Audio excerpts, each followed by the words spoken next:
The night he arrived, the world didn't gain a hero.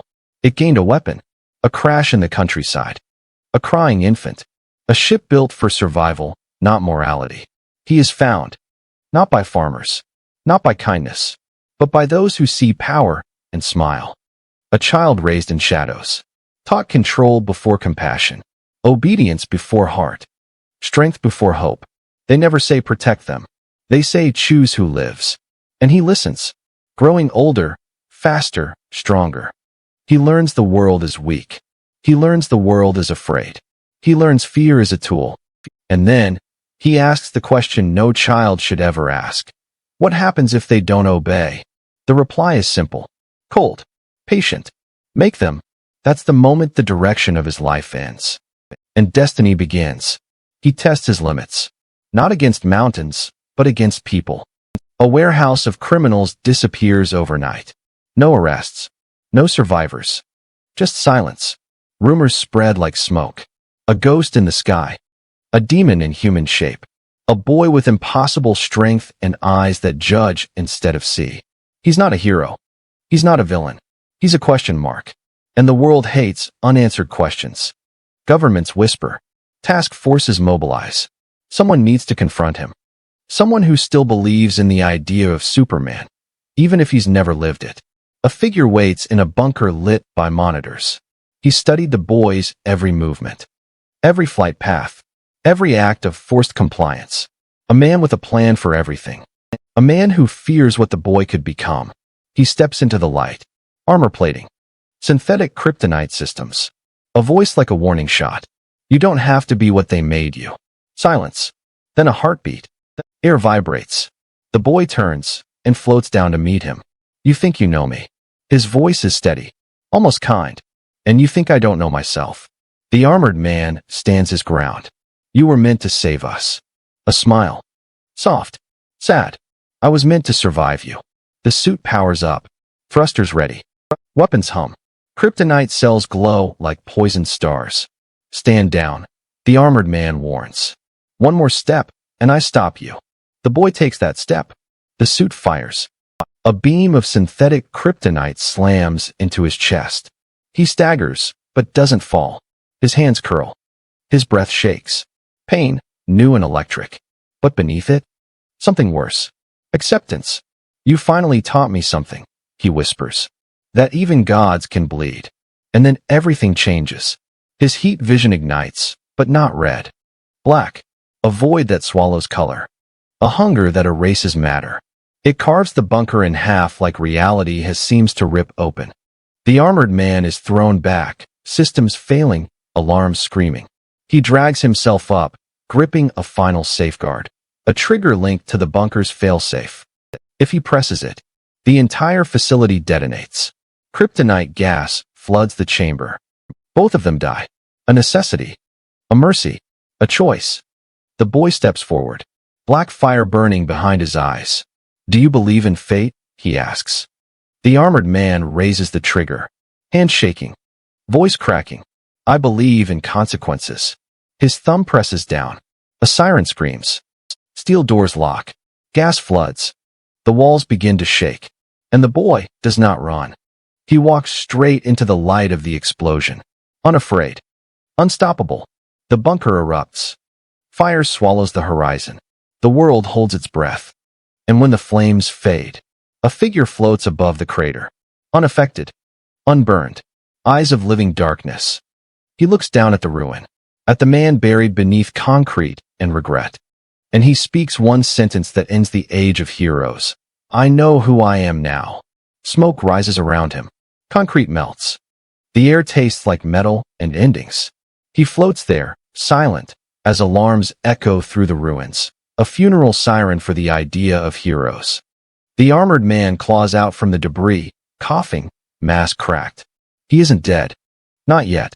He looks up at the boy. At the god he failed to stop. You survived, he mutters. Confused. Terrified. The boy answers with a calmness that feels like violence. I didn't survive. I adapted. He drops to the ground without a sound. No impact. No weight. Like gravity itself fears him now. Black heat vision flickers behind his eyes. Not rage. Not cruelty. Purpose. He lifts the armored man with one hand, as if raising a question. You tried to kill me, to save the world. That means the world needs saving from itself. The armored man gasps. Don't do this. I'm not doing anything. The boy's voice is almost gentle. I'm becoming what I was trained to be. Then he releases him. Not to fall. To kneel. Because the boy isn't here to kill him. Not yet. He's here to send a message. The sky shivers as he rises. Past cloud lines. Past sound. Into the cold where satellites orbit. Surveillance systems lock onto him. Missile stations turn. Nations prepare to strike. And he whispers once, faster than fear. Faster than the first strike they never get to launch. A satellite bursts like a glass heart. A weapons array turns to ash. Borders become suggestions instead of lines. On the ground, panic bloomed like wildfire. People stare upward. Some pray. Some curse. Some remember a name they were raised to trust and feel it slip away like a lie. The villains who raised him watch from the shadows. Proud. Hungry. Satisfied. They think they've won. They think they own him. So they call him back.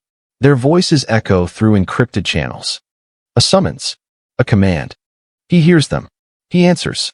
He descends into their lair, the birthplace of his purpose. They stand waiting. A council of darkness. Masks.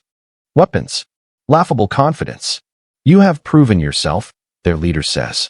You are ready to rule beside us. Silence. Then, no confusion spreads like a virus. You misunderstand, child. We made you. He shakes his head. You shaped me.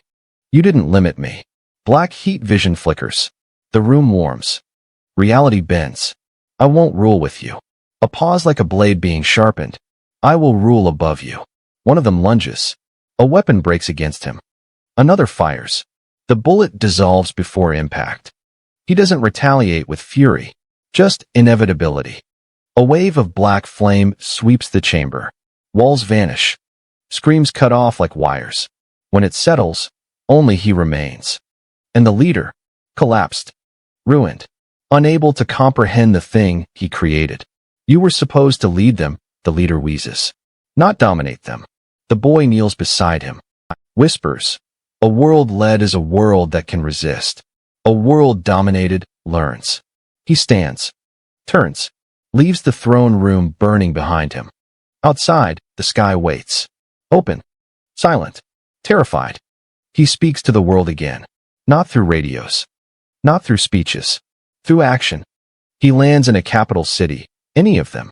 Every soldier aims. Every citizen holds their breath. He raises his hand. Not in violence. In declaration. I will save this world from itself. Even if I must break it first. The armored man arrives. Bruised. Barely standing. The last believer in a different future.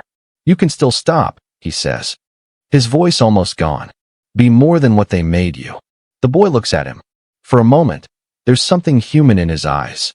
Something fragile. Something that remembers what hope felt like. Then it dies. I am what the world created, he says. And now the world learns what creation costs. Two silhouettes face each other. A fallen hero who never was. A man who refuses to give up. The clash isn't fists. It's ideals. Heat vision against kryptonite. Will against destiny. A god against the last line of belief. And as they collide, the question hangs in the air like thunder. Is this salvation or the start of a reign? The screen fades. Only his voice remains. A hero saves the world. A god decides what it should be. Like and subscribe for more stories on Comic Genesis.